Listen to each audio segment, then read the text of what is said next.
I built this 45-degree drilling jig to drill some holes in the end of a piece of wood at a 45-degree angle, but I had to push really hard and I didn't notice that the drill pulled this way a little bit and pulled this jig drill away from my fence a little bit, so the holes are actually crooked.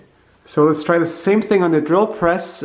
Same jig, same drill bit, and I've got my jig clamped onto the table. I get a huge mechanical advantage on those drill press handles, so it's much easier to get that hole in.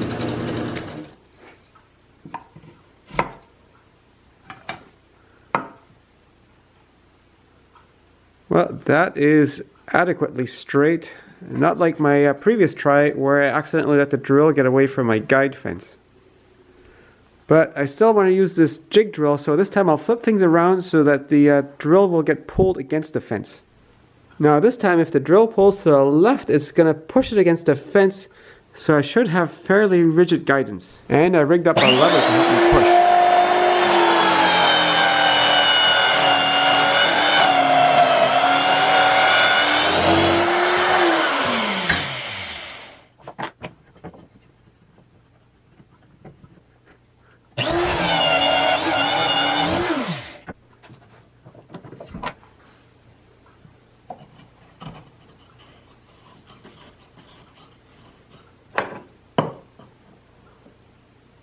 Oh. Well, this one's pretty good, but I saw things slipping a bit on the second one. So I need to be more careful about how I use that. Well, the angle seems to be fairly close this way though. Oh, this one's a bit crooked.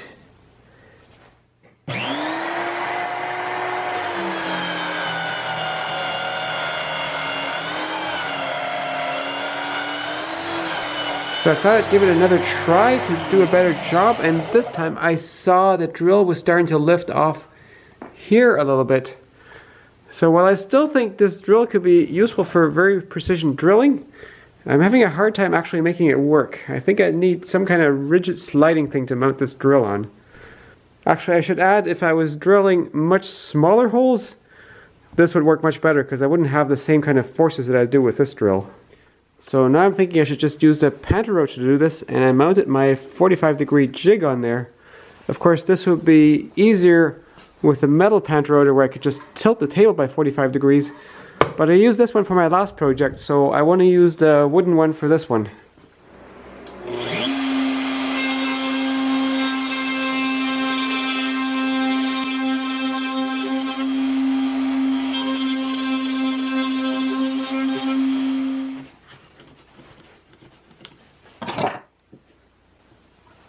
Well, that's straight enough.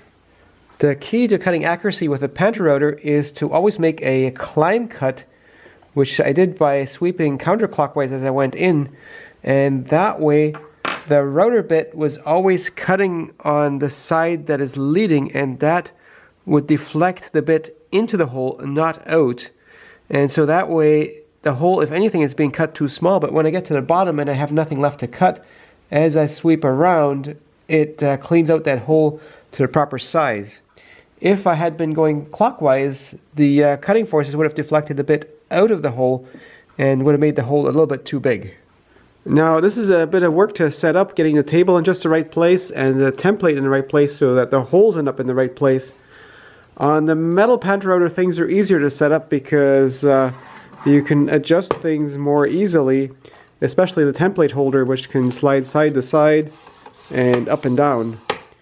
But it's the wooden pantorouter's turn to get used for a project, so that's the one I'll use for this project that involves these 45-degree holes.